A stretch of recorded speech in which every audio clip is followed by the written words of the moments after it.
नमस्कार, news call 24 पर आपका बहुत बहुत स्वागत है। मैं हूं सुशील गिरीश। इस वीडियो में हम इस बात पर चर्चा करेंगे कि स्वाति मालीवाल केस का अरविंद केजरीवाल के चुनाव कैंपेन पर कितना असर होने वाला है। अरविंद केजरीवाल को जेल जाने और जमानत पर बाहर आने का डबल फायदा मिल रहा है, लेकिन स्वाति मालीवाल केस को ठीक से हैंडल करने में पूरी तरह वे फेल रहे, जिसका सीधा असर आम आदमी पार्टी के चुनाव कैंपेन पर पड़ने वाला है। सवाल ये भी है कि क्या अरविंद केजरीवाल ये घटना रोक नहीं सकते थे। स्वाति मालीवाल केस में दिल्ली पुलिस ने आरोपी विभव कुमार को गिरफ्तार किया। उसके बाद से खबर आई कि विभव का फोन फॉर्मेट कर दिया गया है और सीएम हाउस के सीसीटीवी की जो रिकॉर्डिंग पुलिस को सौंपी गई उसमें भी घटना वाले समय का डेटा नदारद है, यानी कि रिकॉर्डिंग से छेड़छाड़ की गई। इतना सब हो जाने के बावजूद अरविंद केजरीवाल ने इस मामले में अब तक चुप्पी तो नहीं तोड़ी है। हाँ, इस बीच आम आदमी पार्टी का नया स्टैंड जरूर सामने आया। स्वाति मालीवाल के पुलिस में शिकायत दर्ज कराने के बाद आरटीसी ने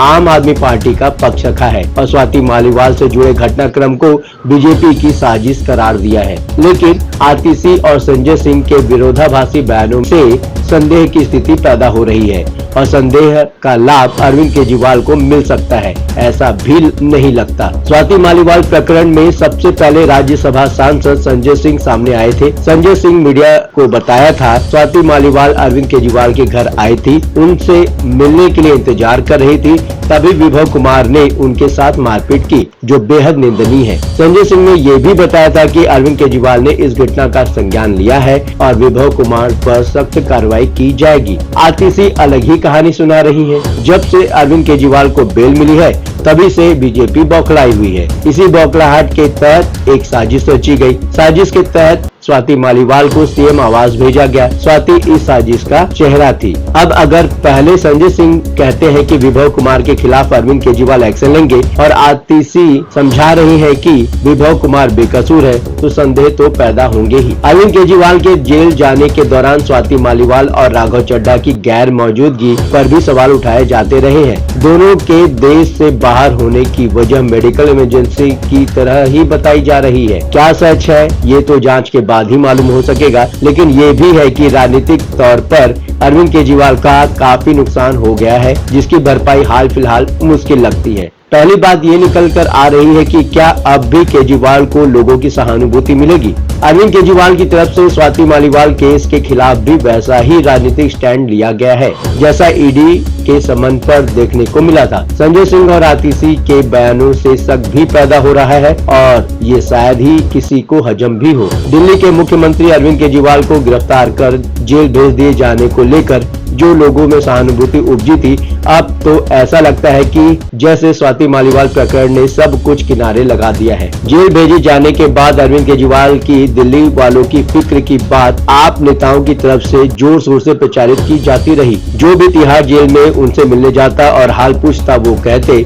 मेरी छोड़ो दिल्ली वालों की बताओ। अब ऐसी बातें काफी पीछे छूट चुकी हैं। अरविंद केजरीवाल ने जेल से ये भी मैसेज भिजवाया था कि महिलाओं को हर महीने 1000 मिले, ये बाहर आते ही वो सुनिश्चित करेंगे। बाहर आने के बाद वो ऐसी स्थिति में ही नहीं रहे क्योंकि सुप्रीम कोर्ट से ऐसी चीजों की अनुमति नहीं मिली है, लिहाजा लोग संतोष कर लिए होंगे। अपने चुनाव कैंपेन में अरविंद केजरीवाल कह रहे हैं प्रधानमंत्री जी खुलकर दिल्ली की महिलाओं को मिल रही मुफ्त बस यात्रा का विरोध कर रहे हैं। पूरे देश की महिलाएं चाहती हैं कि फ्री बस सेवा तो देश भर में लागू होनी चाहिए, मगर मोदी जी तो इसे खत्म करना चाहते हैं। बातें तो अच्छी हैं, लेकिन जब तक स्वाति मालीवाल के आरोप झूठे साबित नहीं हो जाते, अरविंद केजरीवाल की बातों पर लोग ध्यान दे पाएंगे क्या? पहले तो ऐसी बातें महिलाएं सुन भी लेती थी, लेकिन स्वाति मालीवाल के साथ हुई मारपीट के आरोप के बाद भी क्या केजरीवाल की बात का पहले जैसा असर हो पाएगा? देखने वाली बात है। दूसरी बात यह है कि जमानत पर छूटे केजरीवाल की बातों का दिल्ली वालों पर कितना असर हो सकता है। सुप्रीम कोर्ट से अरविंद केजरीवाल को पूरी छूट मिली है, चुनाव के नाम पर ही अंतरिम जमानत भी मिली है और यही कारण है कि बीजेपी नेता अमित शाह कहने लगे हैं कि अरविंद केजरीवाल को स्पेशल ट्रीटमेंट मिला है। ये कोई रूटीन या सामान्य जजमेंट नहीं है। जब ये बात सुप्रीम कोर्ट में बहाने से उठाई गई तो अदालत ने नजरअंदाज भी किया है। आखिर इससे ज्यादा कितनी राहत मिल सकती है? जेल से छूटते ही अरविंद केजरीवाल बीजेपी के लिए मुश्किलें बढ़ाने लगे थे। प्रधानमंत्री नरेंद्र मोदी के 75 साल में रिटायर हो जाने और योगी आदित्यनाथ को यूपी के मुख्यमंत्री पद से हटा दिए जाने जैसे अरविंद केजरीवाल की बातों पर बीजेपी को बार बार सफाई देने को मजबूर होना पड़ रहा था। सिर्फ अमित शाह ही नहीं, मोदी की तरफ से भी कई बार इस मुद्दे पर स्टैंड साफ करने की कोशिश हुई है, लेकिन स्वाति मालीवाल के साथ मारपीट की घटना ने अरविंद केजरीवाल के सारे प्रभाव को एक झटके में बेअसर कर दिया है। तीसरी बात ये हो सकती है कि ऐसे मामले में इंडिया ब्लॉक कहां तक इनका साथ दे पाएगा। दिल्ली के बाद लखनऊ और उसके बाद अरविंद केजरीवाल चुनाव कैंपेन के तहत पंजाब पहुंचे हैं। कहा भी था कि इंडिया गठबंधन के लिए देश भर में यात्रा करेंगे, लेकिन स्वाति मालीवाल केस को लेकर सवाल उठने लगे हैं। पहली बार तो लखनऊ में ही स्वाति मालीवाल केस को लेकर अरविंद केजरीवाल से सवाल पूछ लिया गया, लेकिन वो धीरे से माइक अखिलेश यादव की तरफ बढ़ा दिए और वो इससे भी जरूरी चीजों की बात बोलकर सवाल टाल गए। लेकिन ये कब तक हो सकेगा? कांग्रेस महासचिव प्रियंका गांधी वाड्रा तो बोल ही चुकी है कि वो स्वाति मालीवाल के साथ खड़ी हैं। भला ऐसे में अरविंद केजरीवाल को इंडिया ब्लॉक का कहां तक साथ मिलेगा? चौथी बात यह है कि क्या कांग्रेस अपने उम्मीदवारों के लिए अब भी रोड शो कराएगी? प्रियंका गांधी वाड्रा के बाद मौजूदा दिल्ली प्रदेश कांग्रेस अध्यक्ष देवेंद्र यादव भी वैसी ही बातें कर रहे हैं।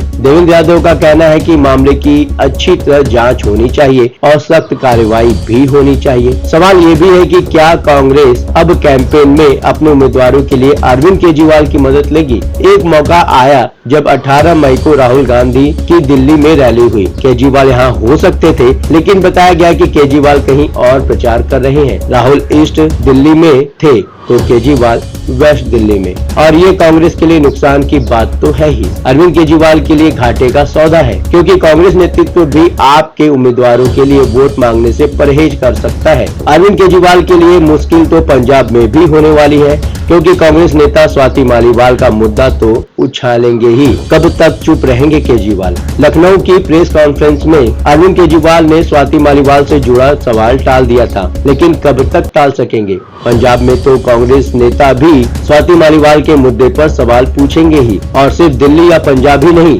अब तो अरविंद केजरीवाल जहां जहां जाएंगे लोग पूछेंगे ही। आखिर चुप रहकर वो कब तक अपना बचाव कर पाएंगे? आप अपने विचार हमें कमेंट के माध्यम से भेज सकते हैं। अभी तक आपने हमारे इस चैनल को सब्सक्राइब नहीं किया है तो कृपया इस चैनल को सब्सक्राइब करें, फॉलो करें और नोटिफिकेशन में जाकर ऑल का ऑप्शन दबाना बिल्कुल न भूलें। नमस्कार।